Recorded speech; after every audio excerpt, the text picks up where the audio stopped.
Hello ladies and gentlemen, Big Daddy Top Hat here. Over the last year on this channel we have looked at many fantastic beat 'em ups that have been released throughout time. The majority of them were directly inspired by Double Dragon, multiplayer cooperative affairs with a heavy emphasis on martial arts. Although some beat 'em ups going forward chose to walk a very different path.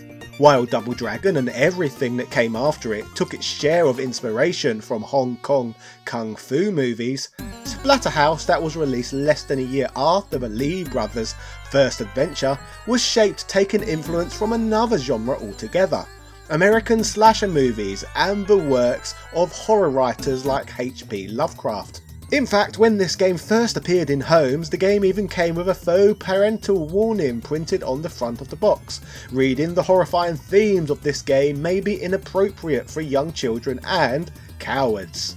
So today, let's find out if there is any truth to any of this, when we look at the history of this game and everything that made it so unique and innovative. This, ladies and gentlemen, is the mad story of Splatterhouse. Yeah! The year is 1988. The beat 'em up genre is still somewhat in its infancy, with most of the heavy hitters still yet to be released. Arcade gaming was still big business, and with Taito publishing Technos' Double Dragon in 87, this year it was Namco's turn to publish an arcade beat 'em up hit of their own. According to Kazumi Mizuno, the chief planner behind Splatterhouse, he states that the goal with the game was to create a serious horror game. He was already familiar with an old western arcade game known as Death Race, where the game's goal was to run as many people over in your car as possible to get maximum points. Over in the United States in 1976, Death Race attracted a great deal of controversy over the content of the game, which was centered around killing humanoid figures.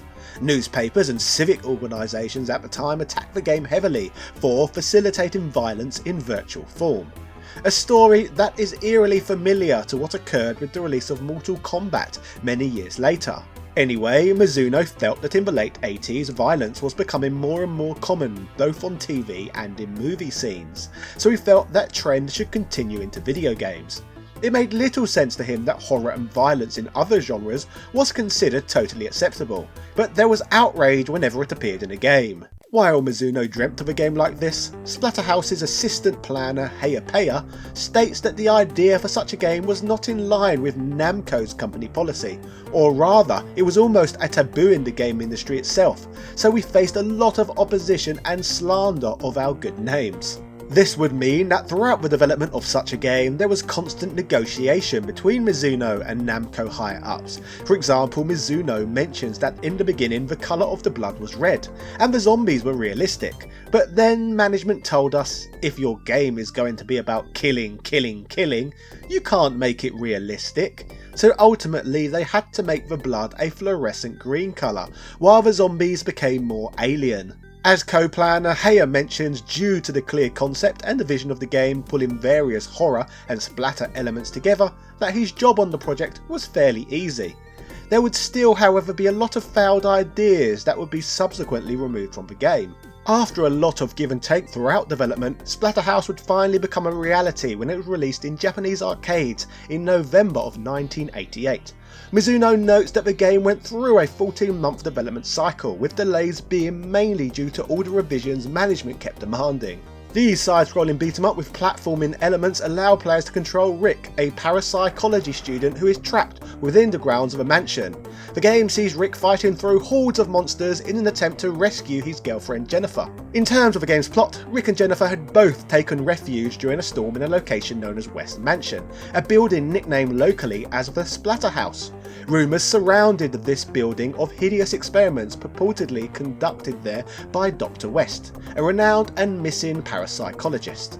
As they entered the mansion, the door shuts behind them, with the scene closing with Jennifer screaming. Just before gameplay commences, the Terror Master sends towards Rick a Mayan sacrificial artifact from West's house which is capable of sentient thought. The mask resurrects Rick by attaching itself to Rick's face, fusing with his body and transforming him into a monster with superhuman strength. Playing this game, many will instantly recognise a number of Western horror film influences taken from the likes of Friday the 13th and The Evil Dead. In regards to these themes, Mizuno was extremely pleased during location testing of the game, as he heard players calling out things like, "Oh, I know this is from such and such." When this occurred, he thought to himself, bullseye, he had achieved the exact feel of the game he had intended. In relation to the horror movie genre itself, Mizuno also mentions that some of his favourite movie scenes include when in Friday the 13th Part 4, Jason runs for the first time, and the final scene of Carrie, which he considered the grandfather of horror plot twists. In terms of gameplay, in Splatterhouse, Rick can move within a two-dimensional environment, possessing the ability to jump and throw punches and kicks. He also has his fair share of special attacks too, including being able to dropkick, but most notably, he can utilise various weapons placed throughout the game's levels. One of the greatest things about the weapons in this game is that they literally allow the player to decapitate enemies, resulting in satisfying pops as green gunk spurts into the air. One of the game's sound composers, Yoshinori Karamoto, notes that this sound effect was included after a conversation with Mizuno. Karamoto states that "I remember Mizuno asked me to change the sound when you behead an enemy. Although I was a little annoyed because I had already made a sound for it, I redid it anyway. However, that too got rejected, and so did a bunch more takes. So I stopped and tried to ask myself again what I was doing wrong, when Mizuno came over to my desk, took a big, deep breath and pushed all the air to the front of his lips, then let it out. It made this plosive pop sound. That became the sound of Rick beheading enemies with his machete. Pop goes their head. That experience was eye-opening and taught me to always seek out the advice of the planners when I work on music or sound. A further element that separates Splatterhouse from the pack is the game's level design itself. All the levels share the common theme of walking from left to right for completion, with an occasional bit of auto-scrolling here and there, but the game's real innovation in this field was its inclusion of alternate routes. Basically, if a player falls down a hole or goes up a ladder, branching gameplay becomes evident. Defeating bosses in the game also mixes up the pace, as each boss fight features varying objectives and styles. As one of the earlier beat-em-ups, if a player dies, they cannot simply respawn by inserting another coin. Instead, players are thrown back to the beginning of a checkpoint, thus meaning that no one can pay to win with this game, and instead would have to rely upon an element of skill to beat Splatterhouse in the arcades. The game's music, background and overall stage design really help establish the tone of the game, and give the title a consistent feel throughout the playthrough. There are details littered throughout the opening basement stage, such as the bones and corpses scattered all over the floor, and the twitching bodies behind the bars that loom in the background throughout the early parts of play. Obstacles come in the form of bipedal monsters, spikes and bats, which are both fun to either pop or splatter against the walls themselves. As progression is made, there are plenty of moments that will give the player a sense of uneasiness, including wading through a flooded waterway where enemies regularly spring up from the eerie depths. Thankfully, action is not restricted to just inside the mansion either, but the greater grounds of the property, including splattering foes in a creepy woodland, featuring monsters literally being hung from trees. There are so many cool sections in the game, such as the tense auto-scrolling bits, featuring mirrors looming in the background where almost at random, Rick doppelgangers smash through the mirrors, causing Rick to basically fight his own reflection. The game features great ambience throughout, with scenery increasing in grimness as players progress through the game. Stages end with boss fights, with, as mentioned, each being different from the next, which in turn continues to mix up the game's challenge and fun. A key moment occurs in the game when Rick actually finally manages to locate Jennifer. However, in a scene inspired by plot twists Mizuno had witnessed in horror films he had watched, Jennifer transformed into a slightly taller fanged monster that attempts to kill Rick while begging him for help. This part of the game is vastly different from anything that had been seen in gaming history prior, as Rick is forced to kill Jennifer. Mizuno mentions that in this game the player actually kills the damsel in distress. He states that in the middle of the fight with Jennifer, she temporarily changes back to her original human form, crying out, "Help me, help me!" In fact, speaking of the story, he also puts forward that he wanted to include a lot more backstory and plot, but there simply wasn't enough memory. Heyer comments that most games before Splatterhouse involve you saving the girl, and everyone lives happily ever after, you know? We didn't want to do that. This subversion of audience expectations is part of what helps make the game so memorable. Just before Jennifer dies, she thanks Rick for stopping her, shifting the game's story from a saving the damsel in distress narrative to a revenge one. Infuriated, Rick tracks the remaining monsters to a giant bloody hole in the mansion's floor. Upon entering it, Rick discovers that the mansion itself is alive. He follows a bloody hallway to the house's womb, which produces fetus-like monsters that attack him. The game becomes more and more disturbing as players continues to progress until finally in the closing parts of the stage, Rick manages to destroy the womb, causing the house to burst into flames as it slowly dies. The final stage of the game sees Rick attempting to escape the grounds of the burning mansion, as suffering enemies completely engulfed in flames make one final attempt to down our mask-wearing hero. In the last throes, the Terror Mask releases energy into a grave, reviving a giant monster named Hell Chaos that claws its way up from the earth and attempts to kill Rick. This boss fight is the last obstacle players must overcome, but managing to defeat him finally draws Splatterhouse to a close. Again, in a novel finish to the action, credits roll with extremely melancholy music playing, as Rick limps away from West Mansion burning in the background. The game may be over, but the horrors Rick endured certainly are not. This is further emphasised with a final shot of the Terror Mask, laughing evilly with the word END displayed in the bottom right corner. At Splatterhouse's time of release back in 1988, there is no denying that it was not one of the most unique games that have been published to date. It took tropes from a highly successful movie genre and applied them well to gaming, perhaps for the first time ever. Everything about this game was unique and special, and maybe actually was inappropriate for cowards to play. So like most games that had appeared in arcades, a home version was almost inevitable. But there was one huge problem. The themes the game contained didn't really match up with the world's most popular gaming platform, Nintendo's 8-bit hardware. The Nintendo Famicom, or Nintendo Entertainment System, depending on what part of the world you lived in, was strongly positioned as a family-friendly device. So the many adult themes that Splatterhouse featured was not particularly suitable for the system.